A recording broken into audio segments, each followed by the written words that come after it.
también rápidamente. Gonzalo Cañete, analista y director del Brújula de Mercados, ¿cómo está? Hola José, ¿qué tal? Encantado.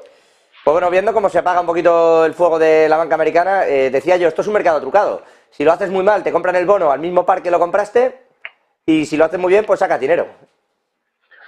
Son unos tramposos, José. Eso es lo que son. O sea, si analizamos un poco la situación, es como la pregunta del millón sería ¿qué pasaría con otros tenedores de bono americano? ¿También se les va a comprar al mismo precio que lo compraron? ¿Vamos a darle a China los bonos al precio que lo compraron o vamos a dárselo descontado? Es decir, si la solución cuando se produce una situación de mercado como esta, que es una crisis de liquidez, porque era lo que tenían, y la pregunta que flotaba y que vosotros en Negocios TV la estuvisteis lanzando durante 48 horas era ¿el resto de bancos, incluyendo en Europa, tienen problemas similares en su cartera? ¿Es así? ¿Tienen parte del capital bloqueado en ese tipo de bonos que de liquidarlos perdería parte de ese capital porque ahora el precio de mercado casualmente por la situación de los tipos de interés es menor?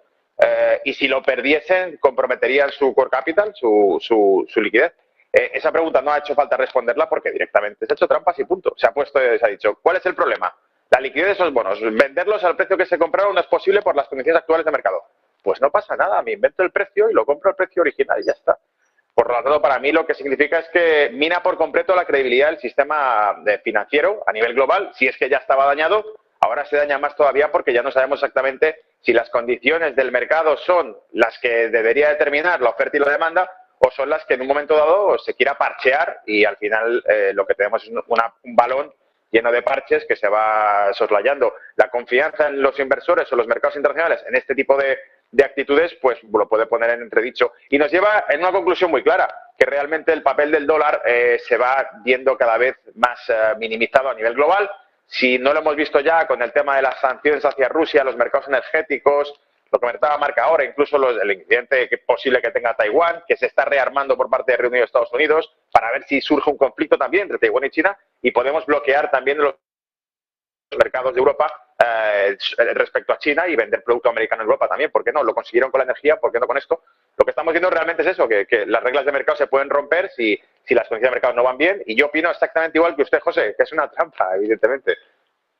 Trampas, es que así juego yo también.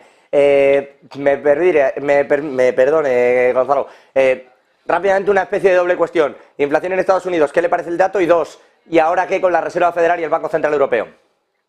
Vale, el primer dato, se les ha parecido la Virgen, porque si llega a ser una inflación que empieza a despuntar de nuevo, no sabrían qué hacer, tendrían que elegir como el dilema que han planteado ustedes en la apertura, que fue el mismo que comenté yo anoche en el blog de Brújula de Mercado, un dilema entre evitar una recesión económica, tapando la inflación, ¿no? Porque al fin y al cabo una inflación permanente que va a seguir en el largo plazo significaría un empobrecimiento de la población de Estados Unidos, pérdida de capacidad productiva, no se podría seguir bajo las reglas de economía básicas ese tipo de condiciones, pero claro, si la tasa de inflación se mantiene estable, pues han tenido suerte, porque este rescate que han hecho no afecta, no tienen por qué subir los tipos, no tienen por qué apretar las tuercas.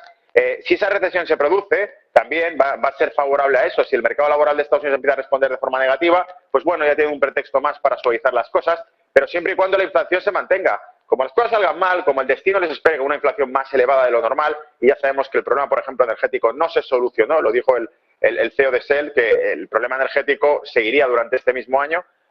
Si eso existe, si eso va a producir, evidentemente la tasa de inflación no desaparecerá del todo. La reactivación económica de China, que ya está arrancando este año, incrementa el aumento del consumo de energía, tampoco va a ser favorable que la inflación se rebaje.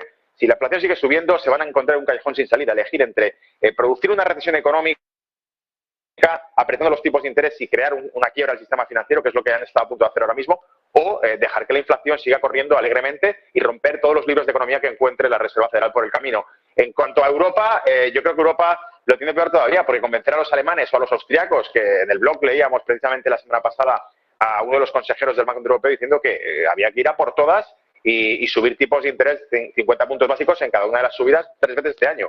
O sea que Europa es, como decía ahora también Marc, de los que van a reaccionar después.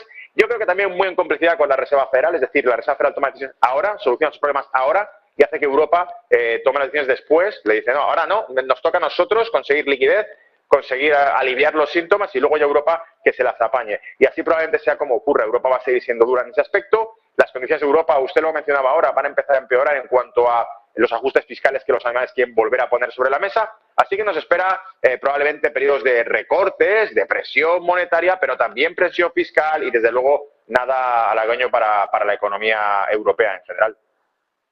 No, tiene mala pinta en líneas generales. Gonzalo Cañete, como siempre, gracias, que es un gusto. Tenga cuidado con los tramposos. Mirando al resto de cuestiones que están ocurriendo.